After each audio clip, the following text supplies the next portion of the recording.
over it and you just want to work with your clients, well, keep listening. Hi, I'm Christine Rothdeutsch, and I'm host of Make It Click. And today we are talking about 3 keys to overcome the overwhelm of marketing with my guest, Shelly Niehaus. And welcome to the show, Shelly. I'm so glad to have you here today to help us have fun with marketing. Yes, it doesn't have to be hard. It can be fun. I promise you. Now, you are a business coach and a personal brand strategist. So you bring a wealth of information to this conversation. And you kind of hone in on 3 keys. Only 3? We only need 3 things to get rid of the overwhelm. Can that be true? Well, we call them 3 pillars. And if you really just focus on these 3 pillars, you don't have to be chasing all the shiny objects. And a lot of times, it irritates me, but people in the marketing world will offer this quick, shiny fix, and it doesn't work. I mean, it doesn't work. And so I really think we should get back to the basics. We should simplify and make it fun. You want it easy, light, and fun. You don't want this hard, complicated process that you hate. Oh, thank you for saying that. It's like, yes, it just really bugs me when people are jumping after the next best thing when they don't have simple things in place. Yes. The foundations. So why don't you give us, your 3 and then we'll dig into each one. Okay, so the first one is at the end of the day, you have to have a really clear message. You have to know what you're marketing because your messaging is only going to amplify what's right or wrong in your business.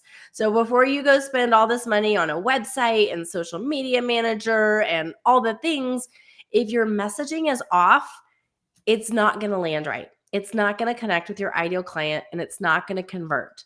So you have to do the inner work. And there's no easy way other than you just have to sit down, really do some soul searching, take some time and make sure that you're super clear on who your audience is, because we've got to be in the room with the right people. What you're offering, because that's the thing I see a lot of people do with their messaging is they don't really have an end in mind and they're not taking their audience anywhere. They're just throwing spaghetti at the wall to see what fits or what sticks. And so once you have those 2 solidified, it's easy to bridge it with that messaging because you know who you're talking to and what you're selling. So having or who you are, who you serve, what you're all about, however you want to say that. So once you really have a clear message, then the next step is you have to go in and develop a personal brand. In today's world, marketing is about relationship building. I mean, it always has, but in the online space, people want to connect with you just like they would in person. And like the second most viewed page on your website is your About Me page. People want to know who they're doing business with and connect with you before they ever pull out their wallet. And that really comes from developing that strong personal brand. You can't hide behind your work. That if I build it, they will come philosophy doesn't work. You've got to be out there, put yourself out there, connect with people, really lean in and build that brand. And a lot of solopreneurs and service-based providers that I work with, they kind of have that hesitation. They're like, I don't want to put my face out there. I don't want to be the face of the brand. But at the end of the day, I'm like, they're buying from you. If they want to connect with you, they can go buy your product from a dozen other people. So the reason they want to connect with you or buy from you is because they connect with you. So you have to have a strong personal brand, especially if you're in a service-based or solopreneur business where you are the face of your brand. That came from me being a photographer for over a decade. So I knew that, yes, there's a million photographers in my area and they all are great, but people are going to connect with me. And so I learned to really develop that personal brand. And then the third thing is, and this is where I see a lot of people kind of miss, is they're just trying to sell on social media. Sell on social media. They're putting offers out there and they don't understand why it's not converting. And at the end of the day, 99% of the people that you come across the very first time you meet with them, whether it's in a networking group or on social media, they're not ready, willing, and able to buy from you. It could be a million reasons, time, money, like there's a lot of reasons, but they just met you. They may not be ready to get married to you yet. So we need a strategy to take them on a journey. And that, if you look at all of the marketers and even these big influencers, the most effective way to do that right now in the online digital space is through an email list and nurturing them, because your email list is going to be 42% more likely to buy. So right there, if you're going to spend time and energy creating marketing content, put it into your list. Lean into guiding them, nurturing them. It's not sell, sell, sell, but it's showing up regularly, consistently, adding value, making that connection. I always say you want to create content that connects and converts. You connect with them and then you take them somewhere. We don't want to just leave them hanging. We want to give them an opportunity to work with you. But those are the three main pillars. And that way you can take all the other shiny objects and you could put them in where they may belong in your business. But if you just focus on the messaging, really leaning into an authentic personal brand for you, and then what does that journey look like, and how can you take your clients to the end goal, which is to become a paying client through a nurturing process? Those three things really are all you need. Well, now, okay, so that's the three thing. Now, the messaging, there's a lot of people teaching messaging out there, and I think, people are doing okay. Well, I shouldn't say that. I mean, I just was speaking to somebody this morning that I really had to explain things you say in a 30-second commercial and things you should leave out if you're in some of these companies. But the personal branding, I think that is a big area that eludes people. Like what goes into a personal brand? And there too, I think in my area, a lot of people are going to a lot of networking events in person. Do they have to show up? And part of me feels that they're trying to use that to show who they are, to show that person, instead of them sitting down and figuring out what that is and putting it into a cohesive message. Mm. Um, does that Am I on the right track here? With Well, this? you are. What I see a lot of people is there's lack of consistency in their brand. They're one person one place, they're another person another place, whether it's online. And so there's really, I always say this in personal branding, there's three elements that make up a personal brand. It's your name. And your name can be anything. It can be your physical name, but it's your logo. I always say it's all the branded visuals outside of your branded photography. So that could be your logo, your fonts, your colors. All of that's in your name. And you want to make sure that it's really cohesive. And, one of the tips I always say is your profile photo should be the exact same across every social media platform. Now, you can change it quarterly or whatever, but if they go look at you on Facebook, LinkedIn, or whatever, you should have the same profile photo, again, cohesive across all those brands so that people can easily recognize that name and that face, which is the second part, is your face. Your face is your visuals. It's your branded imagery. So clearly that starts with a headshot. Like, you need an updated headshot. And one of the things I always say, it needs to look like you. People need to be able to walk into a coffee shop, see that photo and say, oh, that's Shelly or that's Christine, not that was Christine or Shelly 10 years ago. And that's very common. Mhm. We want to really look like the best version of our current self. So we have to have that. So you should be getting a headshot update once a year. I recommend a professional one, but if you're not going to use a professional one, your photo should be no kids, no cats, no sunglasses. Like, it needs to be you in your professional environment. And that sounds so obvious, but you'd be surprised how many people I go to look at their brand audit and their photos are not cohesive, or they've got sunglasses on, and eye contact is the fastest way to make connection with people. Mhm. So they need to be able to see your eyes and see that connection, because that's what's going to build that trust factor with you. But it also is your other imagery in your brand that I would say now it's become more commonplace. But when I first started doing this 5 years ago, people weren't really investing in any kind of personal imagery. They were using a lot of stock photos, just a lot of stuff off Mhm. the internet. And the customer now is so savvy. They can go to your website and spot those soulless stock photos in about 5 seconds. Now, you don't have to have a branding session every quarter, an extensive amount of images, but you need a handful of images that really kind of communicate who you are, what you're all about, and just kind of the essence of who you help and all that. And so just doing that. And then if you're on social media, you want to make sure you're putting your face out there and you're doing introductory posts, and people are connecting with you, because again, they want to know who you are, before they ever decide to do business with you, because they want to decide that they like you, know, like, and trust you. So those are your branded individuals. So the first one is your name, the second one is your face, and then the last one is how you make people feel. It's what people think about you when you're not in the room. And I mean, back to, I was doing a presentation a while back to a room of, very traditional people, and they're like, "You mean it's your reputation?" And I said, "It is, but now it's kind of your online reputation. You need to have that credibility online." And so it's the content that you put out in the world. So you say, "Okay, Shelly, what's content?" Well, we really need to be leaning into 3 types of content that we want to put out in the world. And these will connect that common thread of your personal brand. So you need to create content that connects. That's connection, like intro post. Just we want them to like get to know you, raise that, "Oh yeah, me too." One of the things I'm a mom of twins. And so I talk about that, and I'll get a lot, "Oh yeah, I have twins," or "My neighbor has twins." So it's just making that connection Mhm. of, "Hey, me too." We could maybe go hang out and have a cup of coffee together. So you're just connecting. And then the second thing is you're positioning yourself. Why are you the professional? Why are you the go-to professional in your market?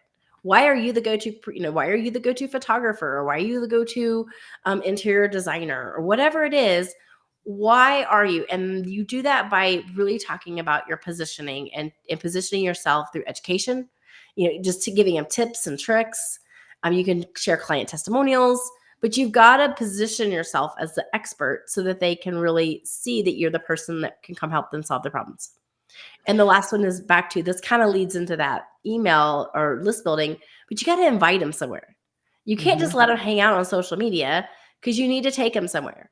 So what kind of content are you putting out to invite them to your website? Invite them to opt in and get on your email list. Or it could be something as simple as, "Send me a DM. Let's start a conversation in the DMs." But how do you take that person that's just sitting around observing and take them into an active person that's engaging with you? And at the end of the day, that's really what we're trying to do, is to increase our engagement, to increase our connection with our clients, to hopefully convert them into paying clients.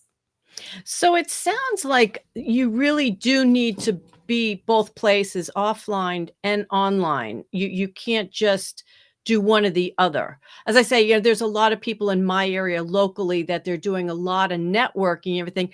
But then I think about what they've got online, and some of the people I think of, they really don't have a big presence online. So is that hurting them then? Because again, people meet you and, well, where do they go? They want to go to your website to learn more. Yep. And so many people that I've worked with over the years, when I ask them about their website, it's kind of that place that once people meet me, they go to learn more. Most often people cringe when they think about their own website, but that's a whole other topic. But yeah, so it sounds like you're saying you really do need to look at both offline and online, because one without the other isn't enough for your prospects to really get the feel for who you are. I would say that's the one thing. There's a few things that came out of the pandemic. One is we all know how to use a QR code. We're all comfortable on Zoom. But I think the third thing is the essence of it, or the importance of an online presence was 100% solidified. You could probably get by with not having a solid website, maybe not having a social media presence pre-pandemic.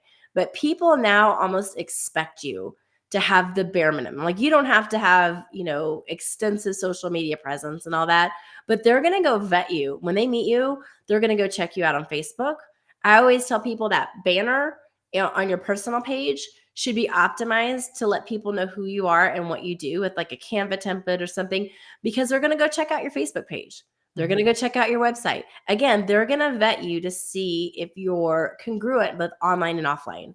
So I always say the world of online is like speed dating, and people are going to make a quick decision about you within 30 seconds if they want to go further with you.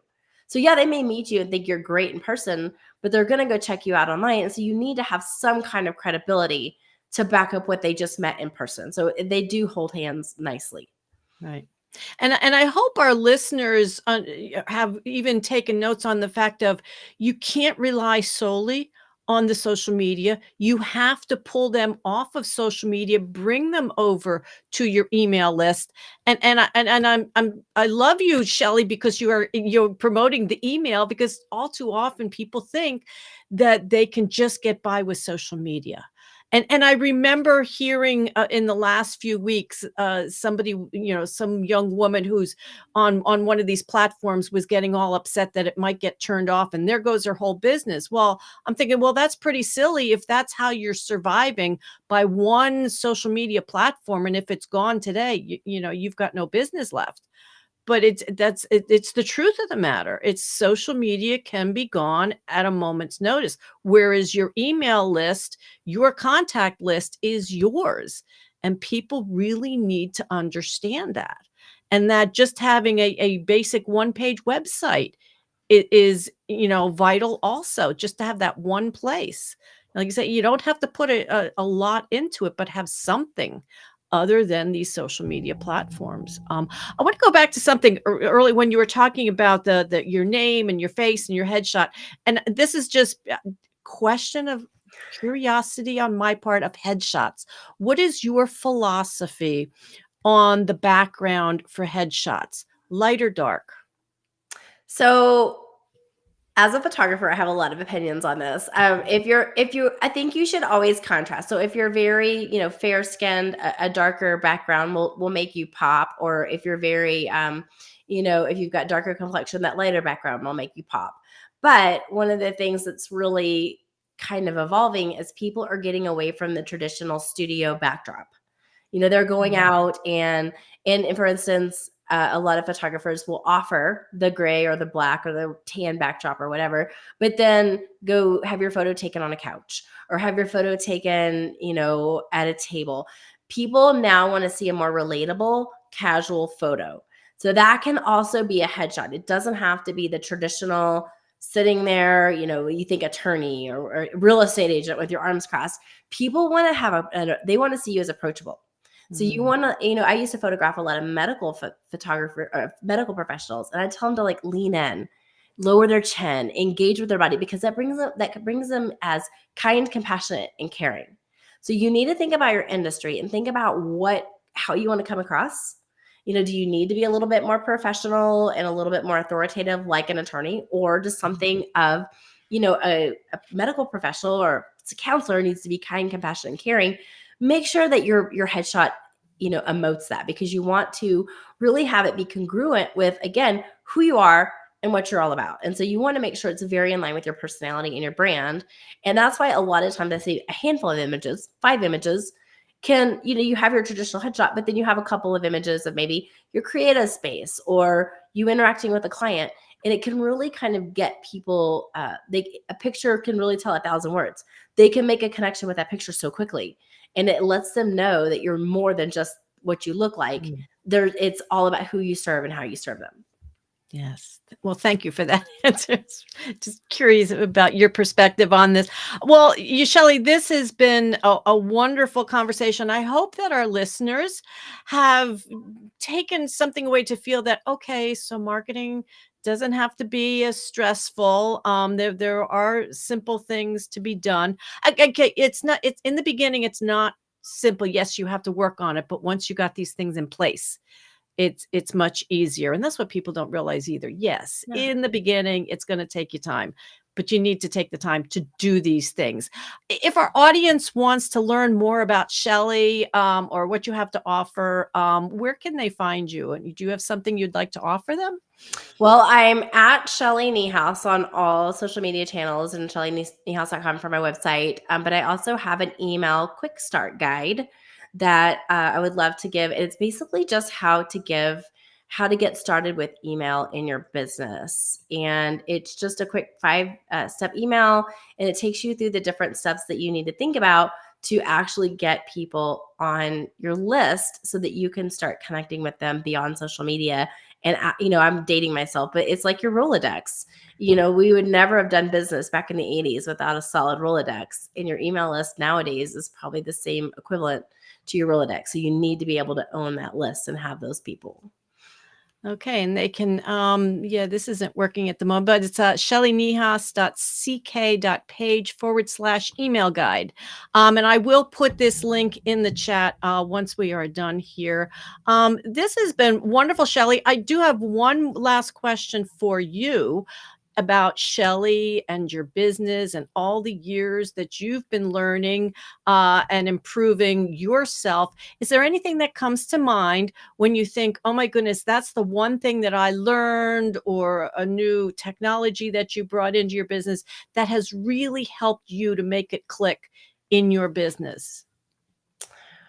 First of all, I would say I've learned to just start. You've got to build momentum. Like don't, so many people just stay stuck. I'm like, just don't stay stuck in an action. A few things aside of having a permanent, just go out there and do it and get and take action. But then the second thing is just systems. If you invest in your marketing foundations and your systems, it will completely Mhm. transform your business, because that's like building a house on your rock. The house is on the rock. Those are the foundations.